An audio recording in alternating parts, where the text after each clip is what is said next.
ಇದರ ಬೆನ್ನಲ್ಲೇ ಈಗ ರಾಮನಗರ ಶಾಸಕ ಇಕ್ಬಾಲ್ ಹುಸೇನ್ಗೆ ಅಚ್ಚರಿ ಎಂಬಂತೆ ಕೆಪಿಸಿಸಿ ಅಧ್ಯಕ್ಷ ಡಿಸಿಎಂ ಡಿಕೆಶಿ ನೋಟಿಸ್ ಜಾರಿ ಮಾಡಿದ್ದಾರೆ. ಬಹಿರಂಗ ಹೇಳಿಕೆ ಹಿನ್ನೆಲೆ ಇಕ್ಬಾಲ್ ಹುಸೇನ್ಗೆ ಈ ನೋಟಿಸ್ ಕೊಡಲಾಗಿದೆ. ಸಿಎಂ ಬದಲಾವಣೆ ಹೇಳಿಕೆ ಪಕ್ಷಕ್ಕೆ ಮುಜುಗರವನ್ನ ಉಂಟು ಮಾಡಿದೆ. ನಿಮ್ಮ ಅಶಿಸ್ತಿನ ಹೇಳಿಕೆ ಗಂಭೀರವಾಗಿ ಪರಿಗಣಿಸಲಾಗಿದೆ.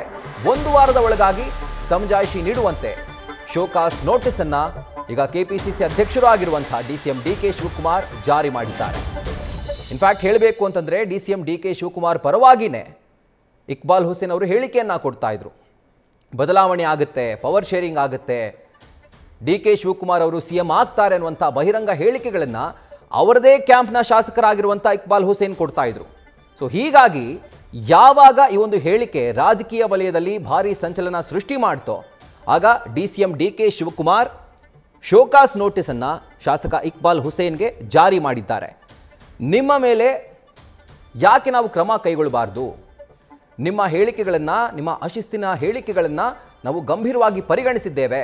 1 ವಾರದ ಒಳಗಾಗಿ ನೀವು ಸಮಜಾಯಿಷಿ ಕೊಡಬೇಕು ಅಂತ ಹೇಳಿ ಶೋಕಾಸ್ ನೋಟಿಸ್ ಅನ್ನ ಈಗ ಇಕ್ಬಾಲ್ ಹುಸೇನ್ಗೆ ಕೆಪಿಸಿಸಿ ಅಧ್ಯಕ್ಷರು ಆಗಿರುವಂತಹ ಡಿಸಿಎಂ ಡಿಕೆ ಶಿವಕುಮಾರ್ ಜಾರಿ ಮಾಡಿದ್ದಾರೆ. ಸೊ ಒಂದು ರೀತಿ ರಾಜಕೀಯ ವಲಯದಲ್ಲಿ ಭಾರಿ ದೊಡ್ಡ ಕುತೂಹಲವನ್ನು ಉಂಟು ಮಾಡಿದೆ. ತಮ್ಮದೇ ಕ್ಯಾಂಪ್ನ ಶಾಸಕರಿಗೆ ಈ ರೀತಿ ಜಾರಿ ಮಾಡೋದ್ರ ಗುಟ್ಟೇನು? ಏನಾದರೂ ತಂತ್ರ ಅಡಗಿದ್ಯಾ? ಇನ್ನಷ್ಟೇ ಇದೆಲ್ಲವೂ ಕೂಡ ತಿಳಿದು ಬರಬೇಕಿದೆ. ಡೀಟೇಲ್ಸ್ ಅನ್ನು ಕೊಡ್ತಾರೆ ಇದರ ಕುರಿತಾಗಿ ನಮ್ಮ ಪ್ರತಿನಿಧಿ ಶಿವಪ್ರಸಾದ್, ಡಿಕೆಶಿ ಅವರ ಈ ನೋಟಿಸ್ ಹಿಂದೆ ಏನಾದರೂ ತಂತ್ರ ಅಡಗಿದ್ಯಾ ಅಂತ ರಾಜಕೀಯವಾಗಿ? ಖಂಡಿತವಾಗಿಯೂ ರಾಹುಲ್, ಇಂಥದ್ದೊಂದು ನಿರೀಕ್ಷಿತ ಘಟನೆ ಬಗ್ಗೆ ಡಿಕೆ ಶಿವಕುಮಾರ್ ಅವರು ಎಚ್ಚರಿಕೆಯನ್ನ ನೀಡಿದ್ರು. ಯಾವುದೇ ಕಾರಣಕ್ಕೂ ಕೂಡ ಮುಖ್ಯಮಂತ್ರಿ ಬದಲಾವಣೆ ವಿಚಾರ ಕುರಿತಂತೆ ಯಾರು ಕೂಡ ಬಹಿರಂಗವಾಗಿ ಮಾತನಾಡಬಾರದು ಎಂಬತಕ್ಕಂಥ ಹೇಳಿಕೆಯನ್ನ ಸುರ್ಜೇವಾಲಾ ಜೊತೆಗಿನ ಸಭೆ ಆರಂಭಕ್ಕೂ ಮುನ್ನ ಎಲ್ಲಾ ಶಾಸಕರಿಗೂ ಕೂಡ, ಅಂದ್ರೆ ತಮ್ಮ ಪರವಾಗಿ ಮಾತನಾಡ್ತಾ ಇರ್ತಕ್ಕಂಥ ಶಾಸಕರ ಬಗ್ಗೆ ಎಚ್ಚರಿಕೆಯನ್ನ ಕೂಡ ನೀಡಿದ್ರು. ಅದರಂತೆ ನೋಟಿಸ್ ಕೂಡ ನೀಡ್ತೀನಿ ಅಂತಕ್ಕಂಥ ಮಾತನ್ನ ಹೇಳಿದ್ರು. ಈಗ ನೋಟಿಸ್ ಅನ್ನ ಜಾರಿ ಮಾಡಿದ್ದು ಇಕ್ಬಾಲ್ ಹುಸೇನ್ ಅವರು 1 ವಾರಗಳ ಒಳಗಾಗಿ ತಮ್ಮ ಹೇಳಿಕೆ ಬಗ್ಗೆ ಸಮಜಾಯಿಷಿಯನ್ನ ನೀಡಬೇಕು ಅಂತಕ್ಕಂಥ ಸೂಚನೆಯನ್ನ ಕೂಡ ನೀಡಿದ್ದಾರೆ. ಈ ನೋಟಿಸ್ ಹಿಂದೆ ಇರ್ತಕ್ಕಂಥ ಲೆಕ್ಕಾಚಾರವನ್ನು ನಾವು ನೋಡೋದಾದ್ರೆ ನಾಳೆ ಇನ್ನಷ್ಟು ಶಾಸಕರು ತಮ್ಮದೇ ಆದಂತ ಅಭಿಪ್ರಾಯವನ್ನ ಪಕ್ಷದ ವಿರುದ್ಧ ಪಕ್ಷದ ವೇದಿಕೆಯಲ್ಲಿ ಬಹಿರಂಗವಾಗಿ ತಮ್ಮ ಹೇಳಿಕೆಗಳನ್ನ ಹೇಳ್ತಕ್ಕಂಥ ಸಾಧ್ಯತೆ ಇದೆ. ನಾಯಕತ್ವ ವಿಚಾರ ಕುರಿತಂತೆ ಸಿದ್ದರಾಮಯ್ಯ ಅವರು ಈಗ ಮುಖ್ಯಮಂತ್ರಿ ಆಗಿರೋದ್ರಿಂದ ಇನ್ನೊಬ್ಬರನ್ನ ಮುಖ್ಯಮಂತ್ರಿಯಾಗಿ ಮಾಡಿ ಅಥವಾ ಇನ್ನೂ ಉಳಿದಿರ್ತಕ್ಕಂಥ 2.5 ವರ್ಷದ ನಂತರ ಬೇರೆಯವ್ರನ್ನ ಆ ಸ್ಥಾನಕ್ಕೆ ಕೂರಿಸಿ ಅಂತಕ್ಕಂಥ ಧ್ವನಿಗಳು ಇನ್ನಷ್ಟು ಬರ್ಬೋದು.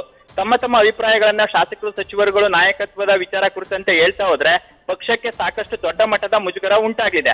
ಆಡಳಿತ ಯಂತ್ರಕ್ಕೆ ಈಗಾಗಲೇ ಸಾಕಷ್ಟು ಶಾಸಕರು ತಮ್ಮ ಅನುದಾನ ವಿಚಾರ ಇರ್ಬೋದು, ಅಧಿಕಾರಿಗಳು ಯಾವ ರೀತಿ ಸ್ಪಂದನೆ ಮಾಡ್ತಾ ಇದಾರೆ ಅಂತಕ್ಕಂಥ ವಿಚಾರವನ್ನ ಬಹಿರಂಗವಾಗಿ ಹೇಳ್ತಾ ಇರ್ತಕ್ಕಂಥ ಈ ಸಂದರ್ಭದಲ್ಲಿ ನಾಯಕತ್ವ ವಿಚಾರ ಕುರಿತಂತೆ ಇಕ್ಬಾಲ್ ಹುಸೇನ್ ಸೇರಿದಂತೆ ನಾಳೆ ಇನ್ನಷ್ಟು ಶಾಸಕರು ಮಾತಾಡಿದಂತ ಸಂದರ್ಭದಲ್ಲಿ ಸಹಜವಾಗಿ ಇನ್ನಷ್ಟು ಗೊಂದಲ ಏರ್ಪಡ್ತಕ್ಕಂಥ ಸಾಧ್ಯತೆ ಇದೆ. ಇದರ ಜೊತೆಗೆ ಈಗಾಗಲೇ ರಾಜ್ಯ ಕಾಂಗ್ರೆಸ್ ಉಸ್ತುವಾರಿ ರಣದೀಪ್ ಸಿಂಗ್ ಸುರ್ಜೇವಾಲಾ ಅವರು ರಾಜ್ಯಕ್ಕೆ ಬಂದು ಇಲ್ಲಿರ್ತಕ್ಕಂಥ ಶಾಸಕರ ಅಸಮಾಧಾನ ವಿಚಾರಗಳನ್ನ ಕುರಿತಂತೆ ಸಭೆ ಮಾಡ್ತಾ ಇರ್ತಕ್ಕಂಥ ಈ ಸಂದರ್ಭದಲ್ಲಿ ನಾಯಕತ್ವ ವಿಚಾರ ಕುರಿತಂತೆ ಶಾಸಕರುಗಳ ಈ ಹೇಳಿಕೆಗಳು ಸಾಕಷ್ಟು ಮುಜುಗರದ ಜೊತೆಗೆ ಪಕ್ಷ ಮತ್ತೆ ಸರ್ಕಾರಕ್ಕೂ ಇರುಸುಮುರುತನ್ನ ಉಂಟು ಮಾಡತಕ್ಕಂಥ ಸಾಧ್ಯತೆ ಇದೆ. ಆ ಕಾರಣಕ್ಕಾಗಿ ಇಕ್ಬಾಲ್ ಹುಸೇನ್ ಸೇರಿದಂತೆ ಇತರರಿಗೆ ನೋಟಿಸ್ ಅನ್ನ ಜಾರಿ ಮಾಡಿದ್ರೆ ಸಹಜವಾಗಿ ಇಂಥ ಹೇಳಿಕೆಗಳನ್ನ ಹತ್ತಿಕ್ಕತಕ್ಕಂಥ ಪ್ರಯತ್ನದ ಸಲುವಾಗಿ ನೋಟಿಸ್ ಅನ್ನ ಜಾರಿ ಮಾಡಲಾಗಿದೆ ಅಂತಕ್ಕಂಥ ಮಾಹಿತಿಗೆ ಲಭ್ಯವಾಗ್ತಾ ಇರ್ತಕ್ಕಂಥದ್ದು Rahul. Right Shivaprasad, thank you ಡೀಟೇಲ್ಸ್ಗೆ. ನ್ಯೂಸ್ ಫಸ್ಟ್ ನಿರ್ಭೀತಿಯಿಂದ ನಿಮ್ಮ ಪರವಾಗಿ.